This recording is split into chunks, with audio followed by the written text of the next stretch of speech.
ज्यांनी गरिबांच्या घरांवर डल्ला मारला, आज त्यांचंच राजकीय घर उद्ध्वस्त होण्याच्या मार्गावर आहे.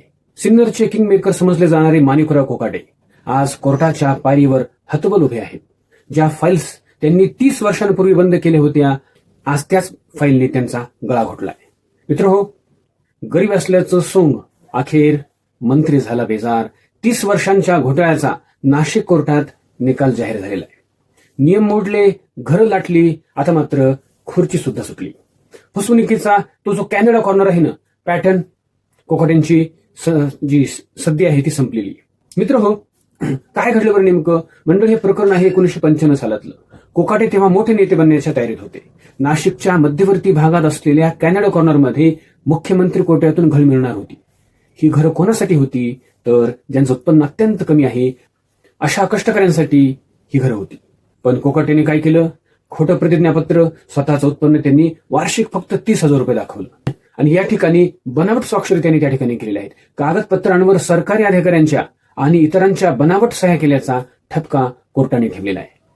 आणि हक्काची जी पळवापळवी यांनी जी केलेली आहे ना, ज्या घरात एखादा गरीब कुटुंब राहू शकलं असतं, तिथे कोकाटे आणि त्यांचे नातेवाईकांनी ताबा मिळवलेला आहे. हो, नाशिक कोर्टाचा या ठिकाणी झाला सर्जिकल स्ट्राईक बघूया. 30 वर्ष हे प्रकरण चाललं. अनेकांना वाटलं की कोकाटे आता सुटले. 17 डिसेंबर 2025 रोजी नाशिक जिल्हा न्यायालयाने बॉम्ब टाकला. न्यायाधीश म्हणाले, तुम्ही जनतेचे प्रतिनिधी आहात आणि तुम्हीच जनतेची फसवणूक केली. या ठिकाणी कोकाटेंना थेट 2 वर्षाची या ठिकाणी सक्त मजुरी सुनावण्यात आलेली आहे. कायद्याचा नियम असा आहे की 2 वर्षाची शिक्षा झाली की तुमची आमदारकी जाते. म्हणूनच मुख्यमंत्री एकनाथ शिंदे यांनी एका मिनिटाचाही विलंब न लावता कोकाटेंचे क्रीडा आणि अल्पसंख्याक विकास मंत्रालय काढून घेतले. निकाल लागताच कोकाटे गायब झाले. कोर्टाने आजामीनपात्र वॉरंट काढले. पोलीस घरी पोहोचले, पण साहेब कुठे? साहेब थेट रुग्णालयात दाखल झाले. विरोधक म्हणतात हा आजारी पडण्याचा बनाव आहे, तर समर्थक म्हणतात आरोग्य बिघडले.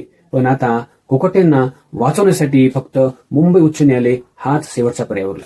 जर तिथे स्थगिती मिळाली नाही तर कोकाटेंना थेट जेलची वारी करावी लागेल. मित्रहो, कोकाटेंच्या या संकटामुळे सिन्नरमध्ये आता राजकीय भूकंप आलाय.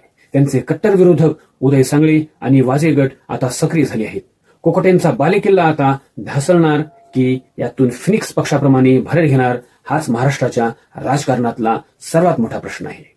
मित्रहो, जनतेच्या पैशांवर आणि हक्कांवर डल्ला मारणाऱ्या नेत्यांना अशीच शिक्षा व्हायला हवी का की कोकाटे राजकारणाचे बळी ठरलेत? तुमचं मत कमेंटमध्ये नक्की लिहा. हा व्हिडिओ शेअर करा, जेणेकरून सत्तेचा गैरवापर करणाऱ्यांना खरा चेहरा समोर येईल. पाहत रहा आमचं चॅनल. पुन्हा भेटू नवीन विषय घेऊन. तोपर्यंत जय हिंद, जय महाराष्ट्र.